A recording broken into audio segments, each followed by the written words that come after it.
Olá! Sejam muito bem-vindos e bem-vindas ao Concurseja, o nosso espaço para descomplicar o direito e te ajudar na jornada de estudos. Eu sou seu host e hoje a gente vai mergulhar de cabeça num tema que, olha, às vezes assusta um pouco, mas é super importante: a doutrina jurídica. É verdade. Muita gente ouve falar, lê nos livros da faculdade, vê citação em decisão, mas fica meio na dúvida do que é exatamente e principalmente para que serve, né? Exato. Recebemos bastante material sobre isso, anotações, trechos de livros, e a ideia aqui é justamente organizar esse conhecimento, mostrar que a doutrina não é só a teoria acadêmica. Longe disso, ela é uma ferramenta essencial no dia a dia de quem estuda para concurso, para OAB ou mesmo para quem já atua na área. Com certeza. É uma chave para entender como o direito funciona na prática, como ele evolui.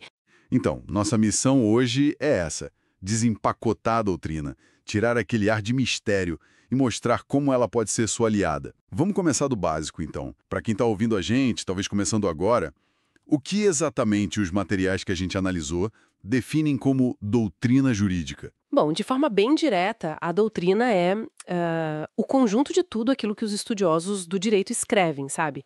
São as análises, as interpretações, os comentários que os especialistas, que a gente chama de doutrinadores, fazem sobre as leis, sobre os princípios jurídicos, sobre o sistema como um todo. Ah, entendi. Então são os livros, os artigos científicos, os manuais que a gente usa para estudar? Exatamente esses. São esses textos que buscam explicar, sistematizar e muitas vezes até criticar o direito que existe. É o pensamento jurídico organizado, né? Certo. E um ponto que me chamou a atenção nos materiais é que ela não é lei, né? Não tem aquela força de obrigar ninguém a fazer ou deixar de fazer algo. Como funciona essa influência dela, então? Perfeito. Esse é um ponto crucial e que às vezes gera confusão.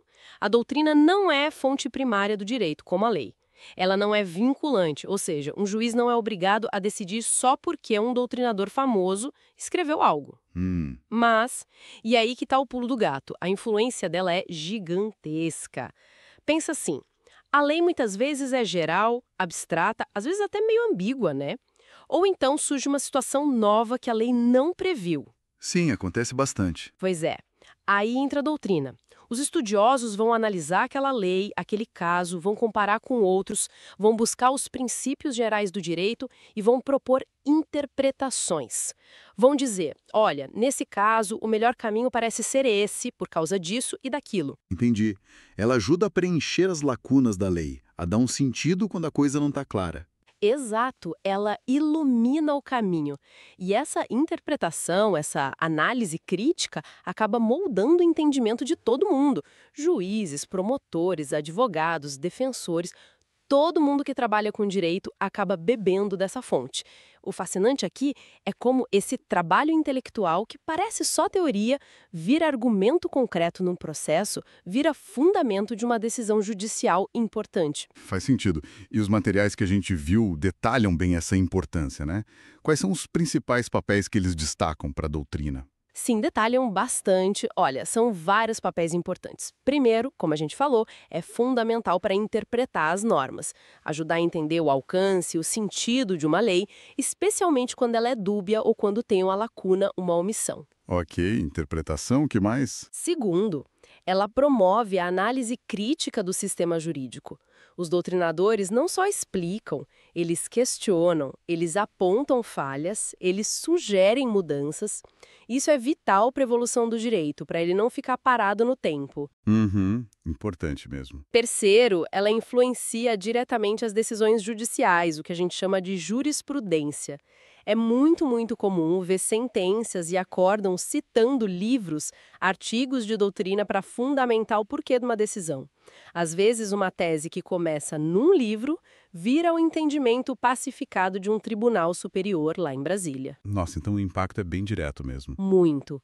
Quarto, ela serve como base teórica para a formação dos profissionais e para a construção de argumentos. Ninguém argumenta bem num processo só citando a lei. Precisa mostrar o porquê daquela interpretação.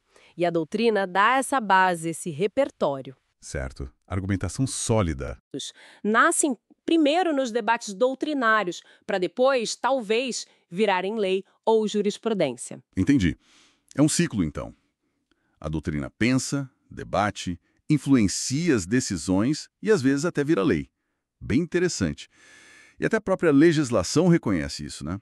Os materiais mencionam que a Constituição e o Código de Processo Civil, por exemplo, dão um respaldo para a importância da doutrina. Sim, existem previsões legais que valorizam uma decisão bem fundamentada. E essa fundamentação muitas vezes passa por referências doutrinárias e jurisprudenciais consistentes. O Código de Processo Civil de 2015, por exemplo, deu bastante ênfase à necessidade de os juízes dialogarem com os precedentes e, implicitamente, com a construção teórica que sustenta esses precedentes. Mostra que não é só achismo, tem um estudo por trás. Perfeito. Fica claro, então, o que é e qual a importância. Mas aí vem a parte que pega para muita gente, né? Estudar doutrina. Os materiais falam bastante das dificuldades, principalmente para quem está na batalha dos concursos, da OAB. Como é que eles abordam esses desafios? Ah, sim. Essa é uma dor comum. E os materiais apontam vários motivos. Um deles é a linguagem. Direito já tem um vocabulário próprio, né? E a doutrina, por ser mais aprofundada, às vezes usa termos ainda mais técnicos, uma escrita mais densa, mais formal. Isso pode ser uma barreira inicial. Sim, o famoso juridiquês elevado à potência. Exatamente. Outro ponto é o volume de material. São muitos livros, muitos autores, manuais enormes, tratados com vários volumes. Para quem tem de edital para cumprir, prazo apertado, é fácil se sentir perdido sem saber por onde começar ou o que é realmente importante. Imagina uma angústia. É tipo querer beber o oceano com um copinho. É bem por aí. E tem mais um desafio que os textos destacam bem: a existência de várias correntes de pensamento sobre o mesmo assunto. Ah, isso é clássico no direito, né? A divergência. Sempre. Para quase todo tema, você vai encontrar a posição majoritária, que é aquela seguida pela maioria dos estudiosos e tribunais. Mas também vai achar posições minoritárias que pensam diferente. E às vezes tem a minoritária A, a minoritária B. E as provas cobram isso. Cobram. Muitas vezes a questão pede justamente para saber se o candidato conhece não só a regra geral, mas também as exceções, as críticas, as outras visões. Não basta só decorar a opinião de um autor, precisa entender o debate, comparar os argumentos. Entendi. Então não é só memorizar. É preciso interpretar, relacionar, ter uma visão crítica. Isso exige mais do estudante, né? Para a nossa audiência do concurseja. Com base nesses materiais todos, nessas dificuldades apontadas, quais são as estratégias, as dicas práticas que se destacam para dominar a doutrina mais rápido, ou pelo menos de forma mais eficaz? Olha, compilando o que os materiais sugerem, dá para montar um plano de ataque interessante. A primeira dica é foco. Não dá para ler tudo de todos os autores sobre todos os assuntos. É humanamente impossível. Certo. E como focar? O ideal é identificar qual é a doutrina majoritária sobre aquele tema. Geralmente é o que mais cai em prova objetiva. Mas atenção, não ignore completamente as principais correntes minoritárias. Especialmente em provas discursivas ou orais, demonstrar que você conhece a divergência conta muitos pontos. Entendi. Saber o principal, mas ter noção das alternativas. E quanto aos materiais em si?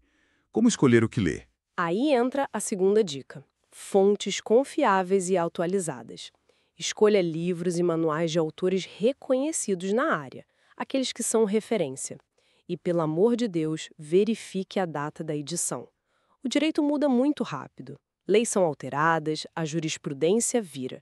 Estudar por material desatualizado é pedir para errar a questão. Importantíssimo isso da atualização.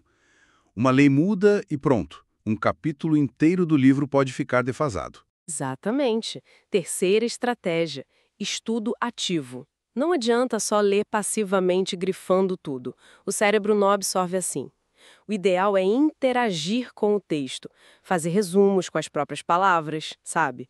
Explicar para si mesmo aquele conceito difícil. Uhum. Outra ferramenta poderosa que os materiais mencionam são os mapas mentais. Eles ajudam muito a visualizar a estrutura do assunto, a conectar os conceitos, a ver o quadro geral. É ótimo para organizar as ideias. Gosto muito de mapas mentais. Ajuda a consolidar, né? Demais. Quarta dica: prática. Prática e mais prática. Não tem jeito. Resolva muitas questões de provas anteriores sobre aquele assunto doutrinário. Isso te mostra como o tema é cobrado, quais detalhes são importantes, qual corrente a banca examinadora costuma seguir. Se encontrar questões comentadas, melhor ainda. Faz total sentido. É treinar para o jogo real. Isso. E a quinta dica que amarra tudo isso é: conecte a teoria com a prática. Tente sempre associar o conceito doutrinário que você está estudando com exemplos concretos. Pense, onde isso se aplica na vida real? E fundamental, relacione a doutrina com a jurisprudência. Veja como os tribunais estão aplicando aquela ideia. Ah, legal. Entender a tríade lei, doutrina, jurisprudência funcionando junta. Perfeito. Ver como a teoria vira decisão judicial ajuda a fixar o conteúdo de um jeito muito mais sólido. O próprio Código de Processo Civil incentiva essa coerência, essa integridade das decisões, né? E isso passa por entender como a doutrina e a jurisprudência dialogam. Excelente conjunto de dicas. Foco no relevante, fontes boas e atuais, estudo ativo com resumos e mapas, muita questão e conectar tudo com a prática e as decisões.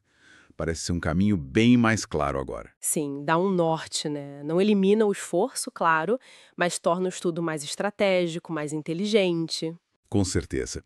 Então, fazendo um balanço de tudo que a gente conversou, olhando para o conjunto desses materiais, o que fica como ideia central? A doutrina é esse monstro todo que pinta ou é outra coisa? Olha, a conclusão que eu tiro e que os materiais reforçam é que a doutrina definitivamente não é um bicho de 7 cabeças intransponível. Exige dedicação? Sim. Tem suas complexidades? Tem. Mas ela é, acima de tudo, uma ferramenta vital. É indispensável para quem quer ir além da leitura superficial da lei e realmente entender o direito, argumentar com profundidade, pensar criticamente. Gostei disso. Uma ferramenta, não um obstáculo. Exato. É o que dá profundidade, o que permite o debate qualificado, o que impulsiona a evolução. Sem doutrina, o direito seria muito mais pobre, muito mais engessado. Faz todo sentido. E para a gente fechar, você mencionou a questão das diferentes correntes do debate. Os materiais deixam alguma provocação final para o nosso ouvinte refletir? Algo que vá um pouco além do estudo para a prova? Sim, tem uma reflexão interessante que emerge disso tudo. Se a gente parar para pensar, essa existência de diferentes doutrinas, de diferentes escolas de pensamento, não acontece só no direito, né? Acontece na filosofia, na sociologia, na economia, em quase toda a área do conhecimento humano. É verdade. Sempre tem visões diferentes sobre as coisas. Pois é. E aí fica a provocação. Será que essa pluralidade de visões, essa existência de doutrinas concorrentes, não é, na verdade, algo extremamente positivo? Como isso nos ajuda a entender que a verdade ou a melhor solução para um problema complexo raramente é a única, monolítica, que ela talvez seja construída justamente nesse confronto de ideias, nesse debate, nessa análise crítica que considera múltiplas perspectivas. Uau, bela reflexão. Sai do direito e vai para a vida, né? Entender que o conhecimento avança pela diversidade de pensamento, pelo debate crítico.